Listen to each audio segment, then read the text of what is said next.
Hermanos, una pregunta técnica antes de comenzar. ¿Ustedes creen en las coincidencias o en las diosidencias? Que eso de diosidencia pues es un término que usamos nosotros, ¿verdad? Es un término que acuñamos, pero que implica que no es algo fortuito, que no es algo casual, sino que es algo que Dios provocó. Y ahorita van a ver por qué les hago esa pregunta. Bueno, pues vamos a la palabra de Dios. Nos apoyamos, como bien nos dio nuestra hermana Delia, en Josué 1, del 1 al 9. Y es uno de los pasajes, creo yo, que como cristianos tenemos más conocidos, más dominados, más leídos, más estudiados. Creo que sí, ¿no? Sobre todo Josué 1:9, que para muchos de nosotros es nuestro versículo favorito o uno de los favoritos, ¿no? Digamos que es como un versículo de batalla, ¿no? Prácticamente. Bueno, pues vamos a enfocarnos un poquito en el tema de hoy, que se llama la importancia de meditar en la palabra de Dios. Y vamos primero a ubicarnos en ese contexto de este pasaje bíblico. Recordemos que pues Moisés había muerto. Después de llevar al pueblo de Israel durante 40 años en el desierto, en un tramo que llevaba solamente algunos meses, donde Dios los sostuvo pues con una columna de fuego, una nube, codornices, el maná, los sacó de Egipto abriendo el Mar Rojo, y donde sostuvo a Moisés en momentos tan complicados. Yo no sé cómo Moisés no fue hipertenso, no fue diabético y demás. Imagínense cuando se va ahí 40 días al monte Sinaí, reza con las tablas de la ley y encuentra que el pueblo ya adoraba un becerro de oro, y había sido su hermano el que lo había hecho, ¿no? Pobre Moisés, yo imagino que a lo mejor yo que tenía poco cabello como yo después, porque haber jalado tanto el cabello de todo eso que haber dicho, ¿cómo es posible todo esto que estoy viviendo? Y en ese entorno fallece Moisés después de terminar sus 40 años, y Dios le dice a Josué, ahora tú vas a ser quien va a llevar a mi pueblo a esa tierra que yo ya les prometí, que ya les dije a sus padres que va a ser suya.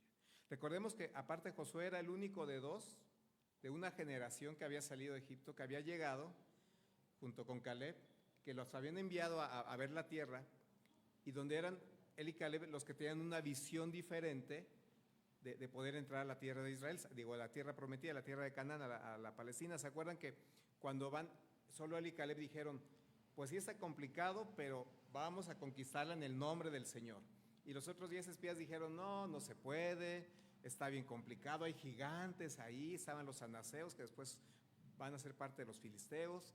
Total que una visión totalmente diferente. Y bueno, pues a este Josué, Dios le encarga que lleve al pueblo a la tierra prometida.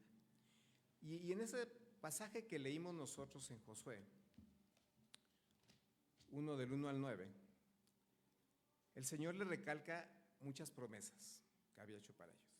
El Señor lo anima, lo motiva y le dice, como estuve con Moisés, tú tranquilo, sereno, moreno, voy a estar también contigo, Josué. De la misma manera voy a estar contigo. Le dijo, solamente tú esfuérzate y sé valiente. Pero hay un versículo clave, hermanos, que al menos pocas veces yo había meditado y que nos invita a meditar, que es el versículo 8. Le dice, nunca se apartará de tu boca este libro de la ley. Recordemos que obviamente no tenían la Biblia como la tenemos ahora.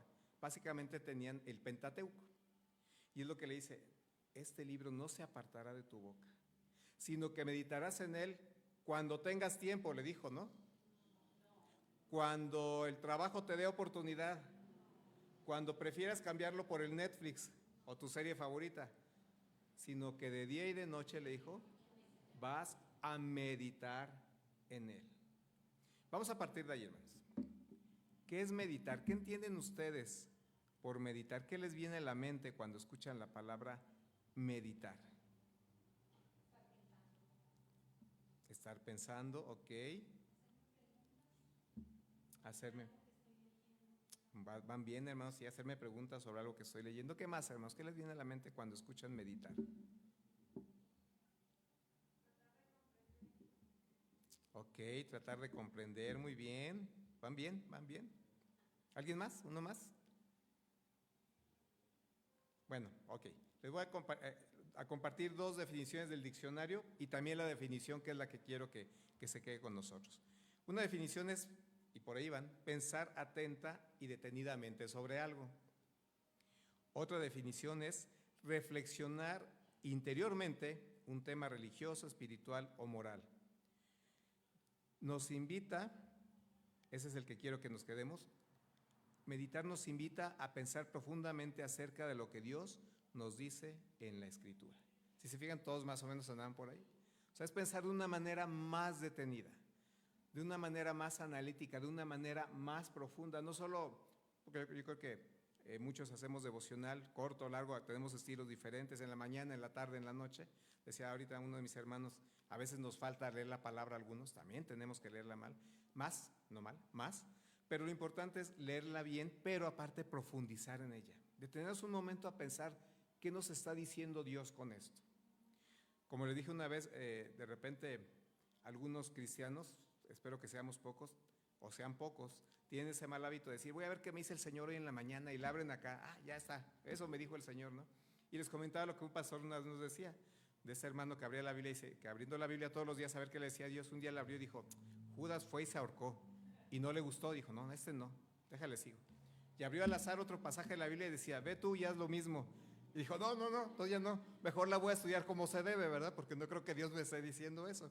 Entonces, bueno, en este punto de meditar, hermanos, que es tan importante, debemos darnos cuenta a profundidad qué es lo que Dios quiere. Y fíjense, cuando dice la palabra en el versículo 8, meditarás en él, viene después algo, perdón, a continuación, para que guardes y hagas conforme a todo lo que en él está escrito. O sea, el meditar va a llevar una consecuencia. Cuando lo hagamos, entonces vamos a poder llevar de una mejor manera lo que Dios dice en la palabra, de acuerdo a su voluntad para nuestra vida. Si ahorita preguntáramos, me voy a incluir, ¿cuántos de nosotros hacemos realmente la voluntad de Dios en nuestra vida? ¿Cuántos sacaríamos? ¿Qué calificación nos pondríamos? ¿Cuántos estaríamos en el 9.5? Dejen el 10, el 9.5. Bueno, el 8. El 6. Y ahí podríamos irle bajando, ¿verdad? Pero entonces, ¿cuál es un versículo clave, hermanos? Meditar en la palabra para entonces poder hacer su voluntad, para guardar lo que está escrito en ella, hermanos. ¿De acuerdo? Dice lo siguiente ahí en ese pasaje. Después que dice, para que guardes y hagas conforme a todo lo que en él está escrito, porque entonces la consecuencia va a ser que haremos prosperar nuestro camino y las cosas nos saldrán bien. Ojo, aquí es bien importante, y lo decía hace ratito mi hermana Delia también, no bien de acuerdo a lo que queremos o pensamos que es mejor nosotros mismos, porque nosotros fallamos mucho en lo que pedimos, sino de acuerdo a su voluntad. Porque a veces puede decir, a ver, yo hago la voluntad de Dios, yo oro, yo leo, yo estudio, medito, me congrego, pero las cosas no salen bien de acuerdo a lo que yo creo. Pues sí, pero de acuerdo a lo que Dios quiere como propósito para tu vida y la mía, seguramente irán bien, hermanos, seguramente irán bien, porque nos vamos a seguir enfermando, vamos a seguir teniendo accidentes, o Dios nos librará de accidentes como el que nos platicaba ver hace ratito, bendito Dios por eso, o lo tendremos como mi hermano Joel, que pues, se cayó de la bicicleta, y partiremos a su presencia y perderemos el trabajo, pero aún así, si el Señor que está con nosotros, nos seguirá yendo bien. Fíjense que hay un punto bien interesante de una forma de ver las cosas. Ahí les va. Ay, se me olvida que no traigo aquí, sino que es cerquita. Ahí les va. Cuando nos preguntan en muchas ocasiones cómo estamos, la gran mayoría de las veces decimos bien, gracias a Dios. Pocas veces escuchamos a alguien que diga, la verdad no estoy tan bien, o no estoy bien. Y por ello escuchaba una predicación de un hermano que decía, pues se vale decir que no estamos bien. Y yo creo que es cierto, se vale decir que no estamos bien, pero en lo particular, y no sé si estén de acuerdo conmigo, yo digo que estoy bien gracias a Dios, porque a pesar de que tengo problemas, el saber que el Señor está conmigo me hace sentirme bien. Y seguimos vivos y despertamos y aquí estamos. Entonces yo creo que ambas son válidas, una porque pues realmente podemos reflejar lo que sentimos o cómo nos sentimos, pero yo regularmente, aunque tenga muchos problemas, cuando me preguntan regularmente digo bien y agrego gracias a Dios, porque sé que Él está conmigo. Y seguimos vivos, y seguimos aquí, y sabemos que cuando partamos estaremos con Él por la eternidad. Entonces yo creo que eso hace el contestar de esa manera, pero es respetable si alguien con sinceridad dijera, pues hoy no me siento bien, hoy me siento abrumado, hoy me siento cansado, hoy me siento desgastado. Creo que es válido también, pero lo quise aclarar porque a veces tendemos a juzgar mucho o tendemos a juzgar mucho la una o la otra, pero creo que ambas son válidas siempre y cuando lo digamos con sinceridad, con honestidad. Y bueno, pues vamos a analizar ahora, vamos a meditar en 3 puntos importantes, hermanos. Ya entendimos qué es meditar, qué es profundizar, qué es irnos más allá de una simple y llana lectura. Y por eso y ahí voy al punto de por qué les decía de las diosidencias, ¿no? Si se fijan, se habló hoy en las gratitudes de la palabra misericordia. Y mi hermana Raquel estaba tocando aquí un canto de misericordia, ¿sí se dieron cuenta? Ok.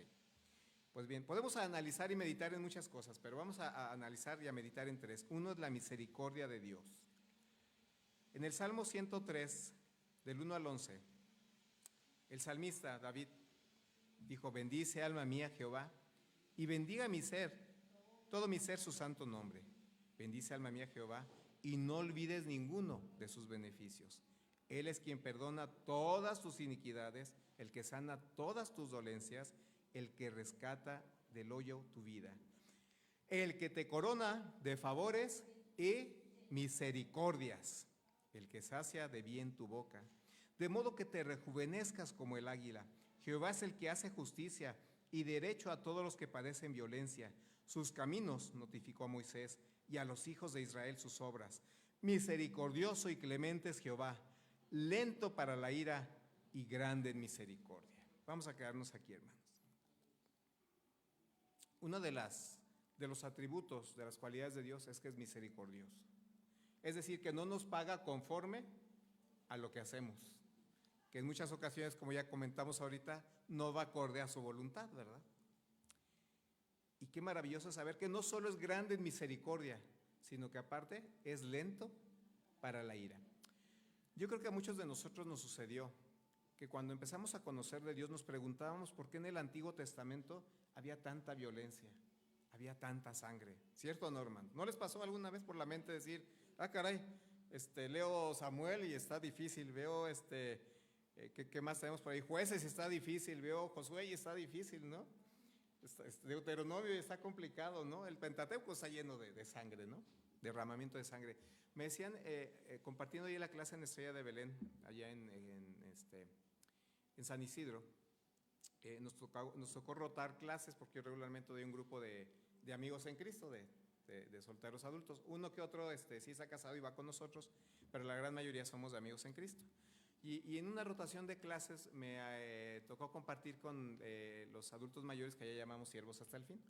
Y había 2 hermanas relativamente nuevas en la fe, cristianas nuevas, y una de ellas me decía, hermanos, que hay mucha sangre. ¿Por qué tanta sangre? ¿Por qué hay tanta violencia? Y recordemos, hermanos, que parte de conocer el Antiguo Testamento es conocer los atributos de Dios y conocer el carácter de Dios. Y entonces, si no entendiéramos cuánto puede reflejar Dios a través de su ira, difícilmente entenderíamos su misericordia. Difícilmente entenderíamos cuánto nos perdona, cuánto nos ama y cuánto no nos retribuye de acuerdo a lo que nosotros hacemos mal.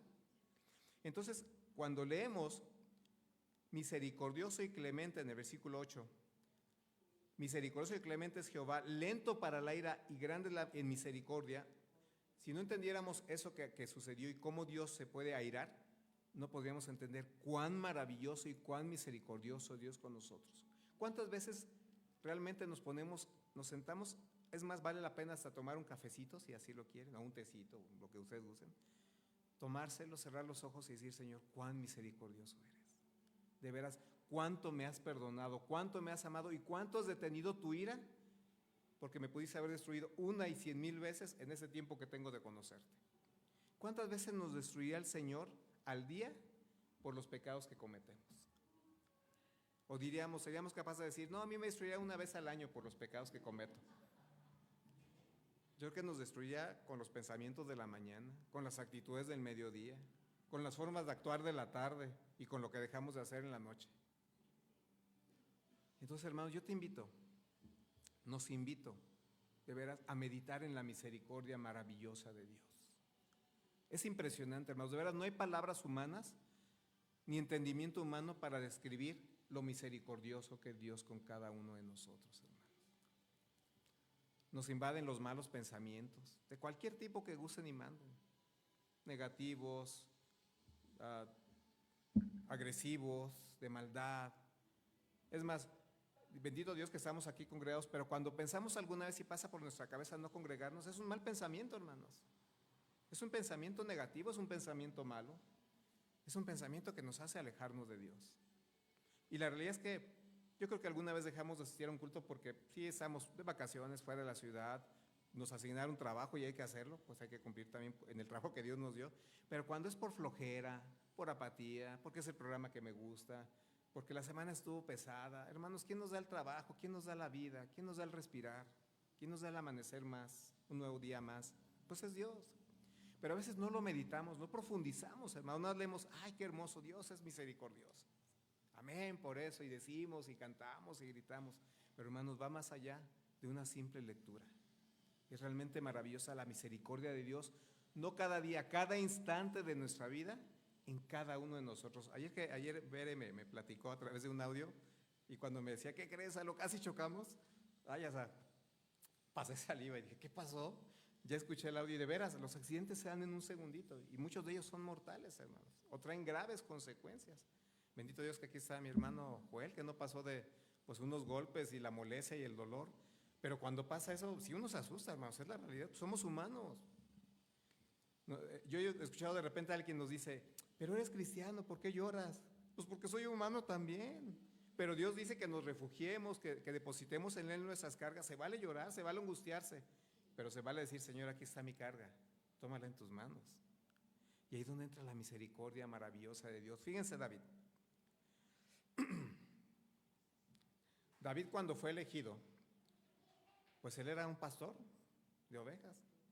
Nada que ver con imaginarse que él era el próximo rey de Israel. Acababa de decirle Dios a Saúl a través de Samuel, ¿sabes qué? Con la pena, mi chavo, tú vas a dejar de serlo, tengo un nuevo ungido, porque él había sido el ungido anteriormente. Tengo un nuevo ungido y ese es David. Entonces va Samuel, ni sus hermanos pensaron que iba a ser él, ¿se acuerdan cuando dijeron, pues ya somos todos, ¿no? Pues falta uno, decía Samuel, pues ¿cómo Dios me mandó por alguien y son ustedes? Va, toma el reinado, bueno, una historia un poco larga, pero se equivoca David. Cuando ve a Betsabé, allá en la terraza de su palacio, hermosa, bañándose, los malos pensamientos le ganaron, porque andaba perdiendo el tiempo en lugar de estar en la guerra, porque era el tiempo de la guerra, era por ahí de la primavera los tiempos en que salían los reyes a la guerra. Por andar ahí de ocioso, peca y lo lleva a una serie dicen por ahí como una película, ¿no? De eventos desafortunados, porque tiene que matar a Urías, quiere hacerse cargo del bebé, el bebé se muere, se lleva a Betsabé, una cosa terrible, ¿no? Pero sin embargo Dios conocía su corazón. Y cuando Natán lo confronta y le dice, tú eres ese hombre pecaminoso que mató a Urías, el autor intelectual de un asesinato, te quedaste con su mujer y demás, dice, no te preocupes, Dios te perdona la vida, porque Dios conocía su corazón. Y por eso David escribió que Jehová es grande en misericordia y lento para la ira, porque él sabía que Dios lo pudo haber consumido en un momento así, porque a pesar de lo bueno que había hecho como rey, le falló. Y Dios no lo consumió. Dios lo amaba tanto que le demostró su amor y su misericordia. Entonces, hermanos, primera invitación es, meditemos más en la misericordia de Dios. De verdad, yo te invito, yo ayer que estaba en esto, bueno, no me serví un café porque ya había tomado mucho una reunión de la que fuimos, pero estaba como retomando y nada, cerré los ojos, me recosté y decía, de veras Dios, qué grande es tu misericordia. Infinita, maravillosa, incomprensible, indescriptible, inenarrable, hermanos, de ese tamaño es la misericordia de Dios. Vamos a meditar en otro punto, hermanos. ¿Sabes por qué se da la misericordia de Dios? Pues porque Él nos ama. Porque Él es bueno. Y vamos ahora a meditar acerca del grande amor de Dios. Hay un versículo clave en la Biblia, muchos lo manejan como el centro de la Biblia, que es Juan 3:16, creo que lo podemos decir de memoria, ¿no? Porque de tal manera amó Dios al mundo que ha dado a su Hijo unigénito para que todo aquel que en Él cree no se pierda, mas tenga vida eterna. Fíjense qué maravilloso, hermanos. ¿Qué necesidad tenía Dios de enviar a Jesús? ¿Qué necesidad tenía Jesús de ser sacrificado por ti y por mí? ¿Tendría alguna? Ninguna. ¿Tú lo comprendes, hermano? A esas alturas de tu vida cristiana, ¿lo comprendes? Yo no. El Rey de Reyes, Creador del universo, el Hacedor de todo, el que me dio la vida. ¿Por qué? ¿Por qué me amó? ¿Por qué tendría que amarme? Medítalo, analízalo. Bueno, ahorita lo vamos a hacer en unos minutos, pero en tu casa analízalo. ¿Por qué? Siendo los pecadores que somos, porque aunque ya hayamos sido redimidos por la sangre de Cristo, pues seguimos pecando. Pablo mismo decía, ¿quién me librará de ese cuerpo de muerte? Hago lo que no quisiera hacer, ¿verdad? Me sigo equivocando, sigo pecando, en pocas palabras decía Pablo. Pero el gran amor de Cristo, hermanos, es algo también incomprensible, también indescriptible. No hay mente humana, creo yo, que pudiera decir, ya sé por qué Dios me ama. ¿Algunos de nosotros podemos decir, realmente me gané el amor de Dios? Yo creo que ni en 1,000,000 de vidas humanas de cada uno de nosotros juntas podríamos ni entender el por qué Dios nos amó así, ni el pagar el gran amor de Dios a través del sacrificio de su Hijo Jesucristo. Entonces, vale la pena meditarlo, hermanos. Fíjate, hay un pasaje muy bonito en Juan 15, del 12 al 16, donde está Jesús, yo lo imagino con sus discípulos, allí en el campo, en una vid, platicando con ellos, enseñándoles, y les dice, versículo, Juan 15, versículo 12, este es mi mandamiento, que os améis unos a otros como yo os he amado. Nadie tiene mayor amor que este, que uno ponga su vida por sus amigos. Vosotros sois mis amigos, si hacéis lo que yo os mando. Jesús ya sabía lo que iba a venir, sus discípulos no. Y Él les dice, no hay mayor amor que este, que realmente uno ponga su vida por sus amigos. ¿Y ustedes qué creen? Ya son mis amigos, siempre y cuando hagan mi voluntad. Entonces, esa es una invitación, hermanos, a nosotros, a hacer la voluntad del Señor y a no ser llamados siervos, sino ahora a ser llamados amigos. Y fíjense, este punto es bien importante porque ¿cuántos de ustedes, espero no ventanear a ninguno, nadie me ha platicado nada, claro? ¿Cuántos de ustedes han dicho alguna vez, yo cuento a mis amigos con los dedos de mi mano? Y deja de mis manos, de mi mano. Hermano, está bien ser selectivo, pero somos tan selectivos que por eso contamos a nuestros amigos con los dedos de una mano, ni siquiera de las dos. Si así fueran de selectivos con nosotros, hermanos, ¿cuántos nos rechazarían? Empezando por el Señor Jesucristo. Y entonces Él tiene millones de amigos. Unos ya partieron y están con Él. Otros seguimos aquí y otros llegarán después, siempre y cuando hagamos la voluntad del Padre. Qué interesante, ¿no? ¿Habías meditado en eso, no? Eres su amigo.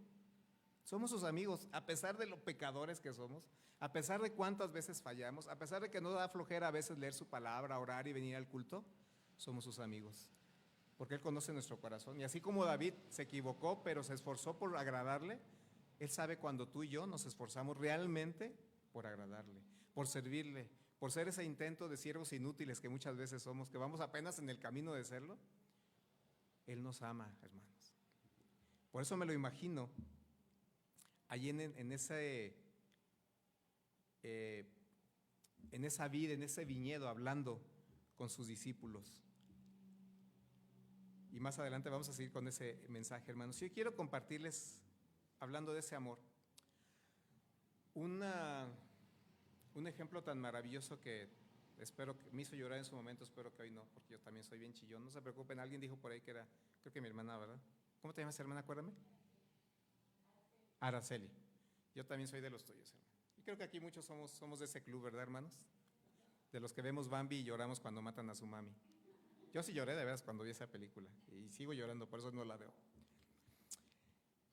Hubo un hermano, un pastor, José Borrás, posiblemente no lo ubiques, lo más seguro es que no. Ese hermano fue un hermano español que fue sacerdote de la religión tradicional Y les narraré brevemente su testimonio porque lo que quiero ahondar más es en el ejemplo sobre el amor de Cristo que él da, pero ese hermano, me encanta su testimonio. Ya falleció hace muchos años seguramente, porque ya era mayor cuando yo escuché su testimonio. Yo tendría 15 años, imagínate, ¿no? Es que ya llovió. Ese hermano narra que allá en España, en la colonia donde él era el párroco o el cura, etcétera, llega una familia cristiana. Y él pues va a visitarlos con el afán pues de jalarlos a la iglesia tradicional. Pero la familia cristiana, oh sorpresa, le empieza a hablar de la Biblia y le empieza a predicar. De tal manera que él acepta seguir a Cristo y deja el sacerdocio y empieza a seguir a Cristo. Empieza a invitar a las monjas de su congregación, narra en su testimonio, pues obviamente ya no le hablaban, ya no lo querían, ya le hacían el fuchi. Pero él dice, es que me di cuenta de lo que la palabra realmente decía y lo mal que yo estaba haciendo, predicando cosas que no vienen en la Biblia. Pero el ejemplo que narra este hermano, si se los quise poner en contexto para que ubiquen quién es, él dice que en una ocasión hay un niño que se pone a hacer un barquito en su casa. Pues como muchos niños que les gustan las manualidades, se empieza a construir un barquito de madera, lo empieza a arreglar, sencillito, bonito, y de repente cae un aguacero y dice, voy a ver si este barquito realmente flota. Dice, entonces, pues sale a la tormenta, está ya dejando de llover, pero pasa un riachuelito por ahí de sus casas, están en la calle, a lo mejor ya lo escuchaste, mi hermano.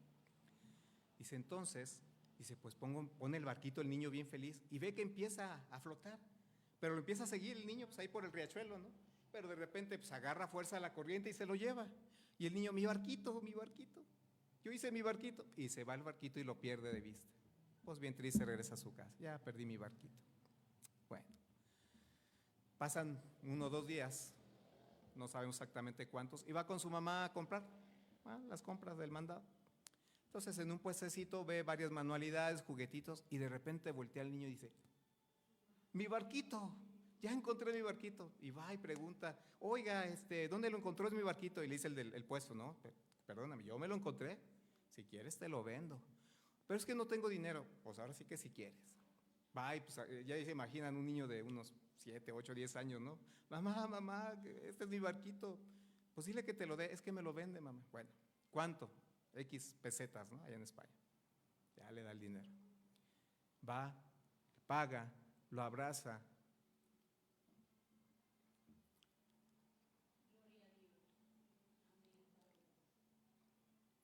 Y dice, este barquito es doblemente mío, porque lo hice y porque lo compré. Y así nos dice Dios a nosotros, tú eres doblemente mío, porque te hice y porque te compré.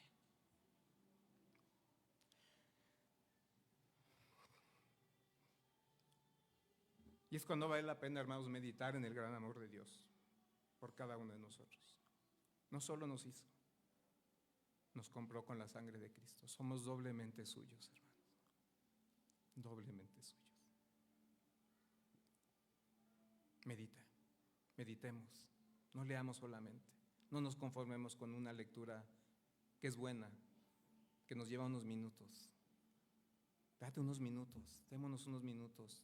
De veras, sírvete un cafecito, un tecito, hasta una galleta si quieres. Cierra tus ojos y medita en tantas cosas que Dios te ha dado, en tantas cosas que Dios es para nosotros. Medita en cuántas cosas nos ha dado sin merecerlas. El último punto, hermanos, sobre lo que quiero invitarlos a meditar, es sobre cuánto necesitamos a Dios. Estamos tan acostumbrados, hermanos, a despertar, a respirar, a estar bien, que pocas veces nos ponemos a meditar en cuánto realmente necesitamos a Dios. No sé, mi hermano Joel, ahora que tuvo ese accidente, donde yo creo que te viste tan vulnerable, hermano, seguramente, porque cuando uno tiene un accidente físico duele, pero duele en serio, hermanos. O cuando viene algo como lo que vivió Bere, que te asustas y dices, bueno, si nos hubiera tocado, quién sabe cómo nos hubiera ido, ¿verdad? es cuando a veces reflexionamos sobre cuánto necesitamos a Dios. Pero lo importante, hermanos, es reflexionar cada día, cada instante, cuánto necesitamos a Dios. En este mismo pasaje de Juan 15, que les decía yo imaginándome a Jesús ahí en la vid, en un viñedo, Jesús les dijo, yo soy la vida eterna, Juan 15, 1 al 5, yo soy la vid verdadera, yo soy la vid verdadera y mi Padre es el labrador. Todo pámpano o toda ramita que en mí no lleva fruto, la quitará. Y todo aquel que lleva fruto lo limpiará para que lleve más fruto. Ya vosotros estáis limpios por la palabra que os he hablado. Y ese pasaje es hermoso, hermanos, este versículo 4. Permaneced en mí y yo en vosotros.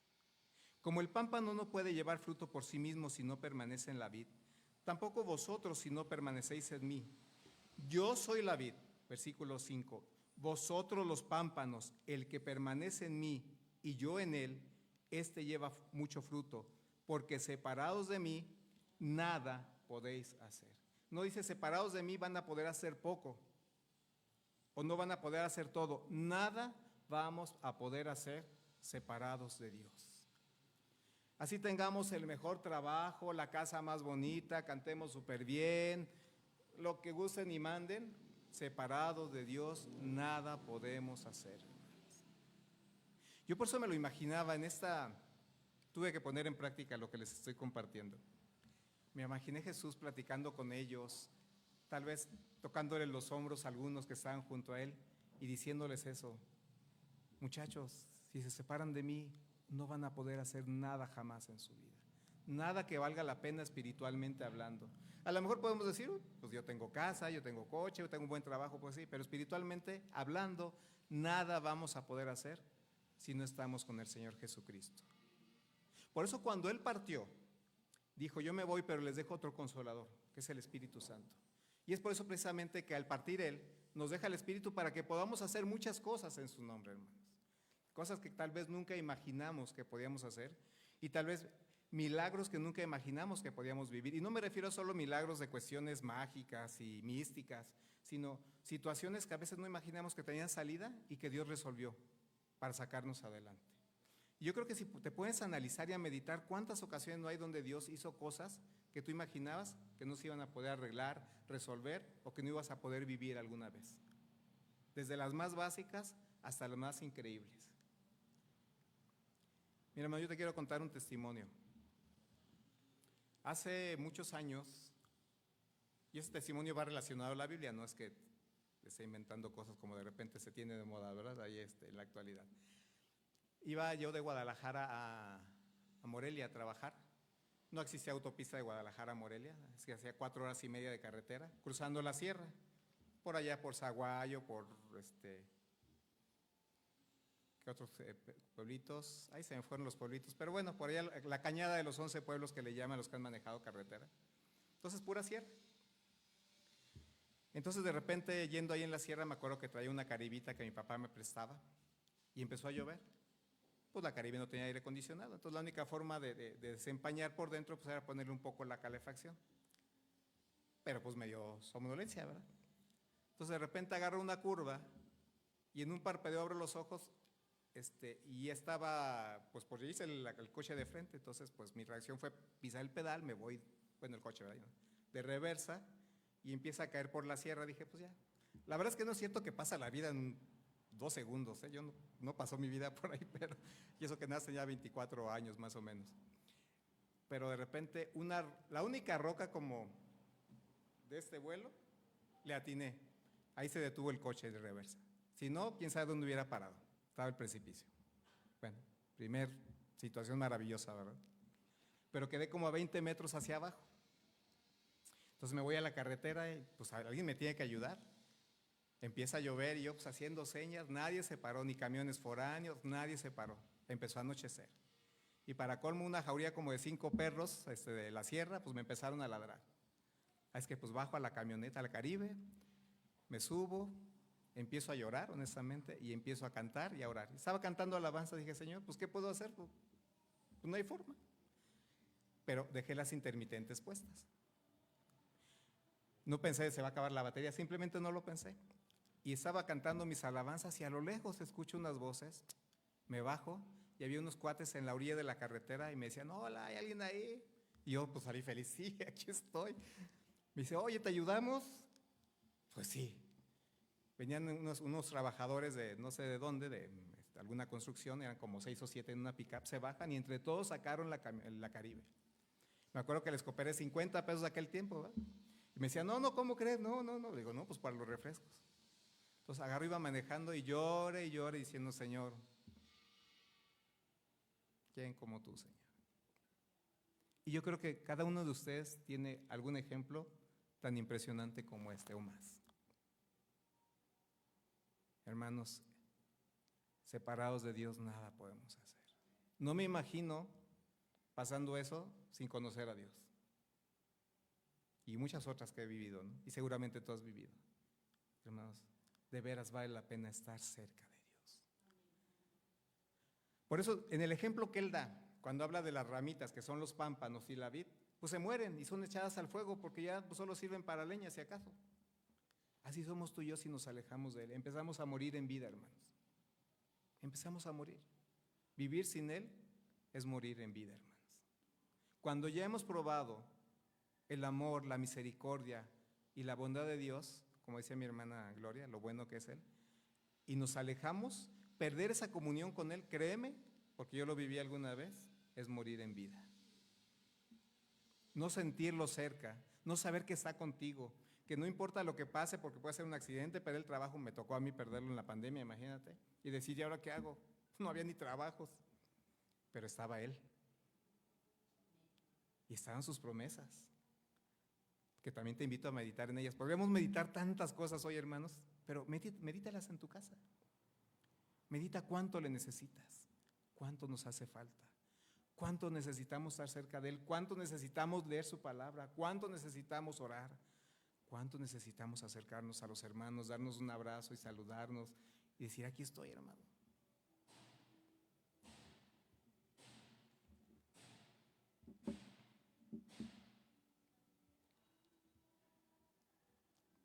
Concluimos con eso, hermanos. Medita día y noche en la palabra del Señor. Los que andamos ahorita en camión, pues aprovechemos cuando nos estamos trasladando y pensemos en sus cualidades, en sus atributos, en su misericordia, en su amor, en su perdón, en su gracia, en su salvación inmerecida. Cuando estés en casa, no te digo que no veas la tele o no veas series o no escuches música, ¿no? Pero date un tiempo específico para meditar. Como te digo, se vale. Bueno, hay quien no lo hace y está bien, lo respeto, pero a mí me funciona mucho un cafecito, sentarme o recostarme, cerrar los ojos y empezar a veces leo un pasaje sobre eso, empezar a meditar, ¿no? Y decir, caray, Señor, no, hombre, eres impresionante, Señor, qué bárbaro. Hazlo como ejercicio diario, hermanos. Fíjense, concluyo con esto. En la actualidad se cuida mucho, o se trata de cuidar mucho, un término muy importante que es calidad de vida. Por ejemplo, nosotros no vamos a vivir más años de los que Dios tenga destinados para cada uno, ¿estás de acuerdo? El día que Él dijo, te vas, Salomón, y hermanos, nos vamos a ir, no hay vuelta de hoja. Pero desde el punto de vista de salud, pues vale la pena estar lo mejor posible, mientras esté en nuestras manos, comer bien, dormir bien, pues para tener calidad de vida del tiempo que nos resta aquí en la tierra. Pero tú has puesto a pensar que también vale la pena tener calidad de vida espiritual el tiempo que estemos aquí en la tierra. Porque algún día llegaremos al tribunal de Cristo. Ya tenemos la vida eterna garantizada porque Él lo prometió, hermanos. Pero también Él nos va a juzgar cuando lleguemos. Y qué maravilloso sería, ¿verdad? Bueno, una es en dónde va a ser, pero va a ser con el Señor los que hemos creído en Él. Pero no vamos a dejar de pasar por su tribunal, dice la palabra. Y no es lo mismo que diga, híjole, ¿sí te esforzaste? Sí, la regaste muchas veces, pero te esforzaste, a que nos diga, no, pues la verdad que ni esfuerzo vi en ti, mi chavo. Porque lo vamos a ver cara a cara, ¿no? Y hasta cantamos cara a cara, espero verte, ¿a poco no? Y ya cuando lo tengamos ahí, ¿qué calidad de vida espiritual va a haber visto Él en nosotros los últimos años de nuestra existencia? Alguien que le buscó, que le cantó, que intentó ser mejor, que pidió perdón por sus pecados cuando falló, que buscó crecer más alimentándose de su palabra, que trató de servir con nuestras cualidades, virtudes y defectos, que también tenemos muchas. ¿Cómo? ¿Cómo será nuestra calidad de vida espiritual antes de partir con el Señor, hermanos? Es bueno comerte una ensaladita y decir, ay, vale la pena, voy a dejar el refresco. El pan no, hermanos, eso sí es pecado, dejar el pan. Sobre todo en esas fechas, ¿no? Y el café. Pero pues, vale la pena hacer fitness, decir, voy a dedicar un ratito a caminar, a comprarme un aparatito para hacer ejercicio, ir al parque. Es válido, hermanos, pero también es muy válido y más necesario alimentarnos de la palabra de Dios, meditar en la palabra de Dios, hermanos.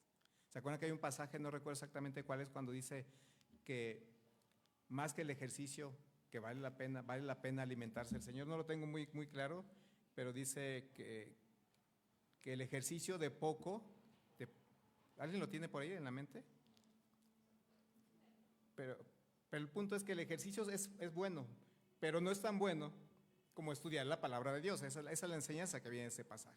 Entonces, por eso, hermanos, si nos preocupamos por ejercitarnos, si nos preocupamos por cuidar nuestro cuerpo, me decía el otro día mi hermana Gloria que por ahí tuvo una dieta y cambió y adelgazó y todo bien, padre, ¿no, hermano? Y es bien bonito porque se siente mejor, seguramente, ¿no? Pues imagínense espiritualmente, hermanos, con mayor razón. Es decir, ya leo más la Biblia, ya estudio más, ya voy a más cultos, ya dije, hermano, anóteme en qué participo, qué hago, dónde dirijo, qué muevo, qué digo, qué hago. Hermanos, esa es una bendición. Y así es que, hermanos, concluimos con esto. Meditemos en la palabra del Señor. Y seamos como en esos trabajos donde nos dicen, aquí tienes que estar listo 24/7. ¿Has escuchado ese término, hermano? 24/7, que significa estar listo todas las horas del día, todos los días del año. Listo. Así debemos estar con la palabra, hermanos. 24/7, atentos, listos a escuchar, porque entre más meditemos de la palabra de Dios, más receptivos seremos a la misma, porque sabremos cuál es su voluntad bendita, maravillosa y santa para cada uno de nosotros. Pues que Dios nos bendiga, hermanos. Gracias nuevamente por invitarme. Es un privilegio, una bendición y una gran responsabilidad estar aquí. Espero que haya sido también de edificación para cada uno de ustedes. Gracias por invitarme. Que el Señor les bendiga.